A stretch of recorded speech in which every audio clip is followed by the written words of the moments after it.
మనిషి ఎక్కువ మాట్లాడకూడదు, తక్కువ మాట్లాడాలి, ఎక్కువ వినాలి. అందుకే ఒక నోరు రెండు చెవులు. ఇది లోకానికి చెప్పడానికి ఏనుగు యొక్క ముఖం చెప్తుంది.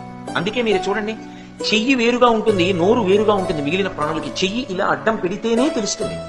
ఏనుగు ఒక్కదానికి మాత్రం నోటికి అడ్డంగా చెయ్యి వస్తుంది, నోరు కిందకు ఉంటుంది, తొండం అడ్డంగా ఉంటుంది. దాని తొండమే దానికి చెయ్యి అయినప్పుడు తొండం అడ్డంగా ఉంది అంటే చెయ్యి అడ్డంగా ఉందా లేదా? నోటికి అడ్డంగా చెయ్యి పెట్టుకున్నటువంటి ప్రాణి ఎవరు? తనంత తానుగా ఏనుగు ఒక్కటే. దంతములు రెండు పక్కకి ఉంటాయి, అవి నవలడానికి పనికిరావు. అంటే తినడం కోసం దంతాలు కాదు, మాట్లాడడం కోసం నోరు కాదు. బహు తక్కువ మాట్లాడి ఎక్కువ విని మౌనము చేత తరించు.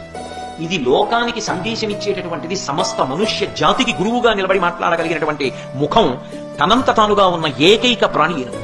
నువ్వు తెలుసుకోవడం కాదు, ఎక్కడ ఎంత మాట్లాడాలో తెలిసి ఉండడం కూడా చాలా అవసరం. ఎక్కడ మాట్లాడుతున్నప్పుడు ఏది జ్ఞాపకం రావాలో అది రావాలి. ఎక్కడ ఎక్కువ మాట్లాడకూడదో అక్కడ మాట్లాడకుండా కూర్చోగలగాలి.